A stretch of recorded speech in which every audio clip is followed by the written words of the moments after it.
আসসালামু আলাইকুম। আজকে আমরা ইংরেজি ভাষার যে আন্তর্জাতিক অবস্থান এই বিষয়টা নিয়ে আলোচনা করব। আপনি যদি আপনার মাতৃভাষার পাশাপাশি ইংরেজি জেনে থাকেন অথবা ইংরেজি ভাষা খুব ভালোভাবে জেনে থাকেন, অধিকাংশ ক্ষেত্রে আপনি আপনার প্রতিযোগীর তুলনায় সুবিধাজনক অবস্থানে থাকবেন। এর কারণ হচ্ছে ইংরেজি আন্তর্জাতিক ভাষা। তো আজকে আমরা এই বিষয়টা নিয়ে কথা বলবো যে ইংরেজি কেন আন্তর্জাতিক ভাষা, আন্তর্জাতিক ভাষা হিসেবে ইংরেজির যে আজকের যে অবস্থান সেটি কিভাবে তৈরি হলো। ইংরেজি আন্তর্জাতিক ভাষা হওয়ার পেছনে অসংখ্য কারণ থাকলেও এখান থেকে আমরা তিনটা কারণ নিয়ে আলোচনা করব। তিনটা কারণের প্রথমটি হচ্ছে ঔপনিবেশিক সময়ে ব্রিটিশদের উপনিবেশগুলোতে ইংরেজি ভাষার প্রভাব। 2 নম্বর হচ্ছে দ্বিতীয় বিশ্বযুদ্ধে ইংরেজি ভাষাভাষী দেশ যুক্তরাজ্য এবং যুক্তরাষ্ট্রের নেতৃত্বাধীন যেই জোট মিত্রশক্তির বিজয় লাভ, এবং 3 নম্বরে হচ্ছে ইন্টারনেটের আবিষ্কার। তো প্রথম বিষয়টি নিয়ে আলোচনা করি যে ব্রিটিশ উপনিবেশগুলোতে ইংরেজি ভাষার যে প্রভাব। 1700 শতক থেকে নিয়ে দ্বিতীয় বিশ্বযুদ্ধের পূর্ব পর্যন্ত ব্রিটিশরা সারা বিশ্ব শাসন করেছে। পৃথিবীর মোট ভূমির 4 ভাগের 1 ভাগ সরাসরি তাদের শাসনাধীন ছিল বা তাদের উপনিবেশ ছিল।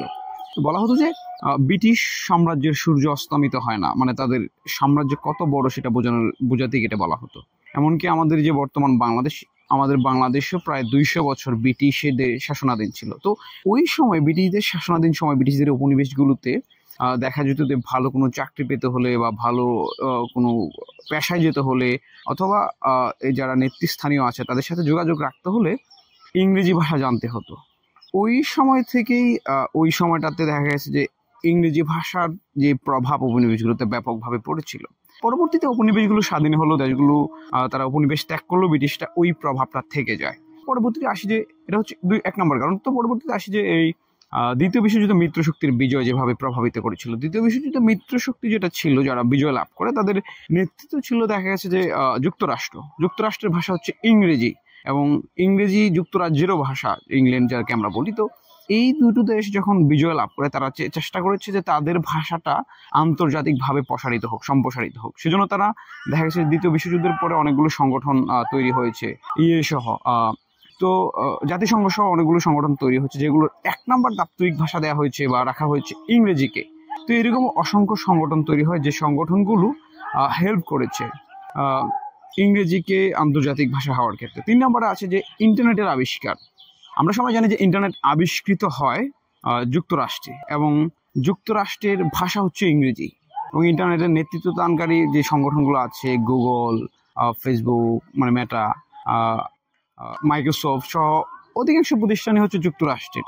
তো যুক্তরাষ্ট্র তাদের ভাষাকে এই যে ইন্টারনেট যেই নেতৃত্বের মাধ্যমে তাদের ভাষাকে সম্প্রসারিত করেছে, এবং বিশ্ব গ্লোবালাইজেশনের কারণে, যে ইন্টারনেটের কারণে যে গ্লোবালাইজেশন হয়েছে, ওইখানে একটা সবার, যখন আমি সুইজারল্যান্ডের কারোর সাথে যোগাযোগ করছি বা সুইজারল্যান্ডের কেউ আমাদের সাথে যোগাযোগ করছে, ওই ক্ষেত্রে একটা কমন ভাষার প্রয়োজন পড়ে।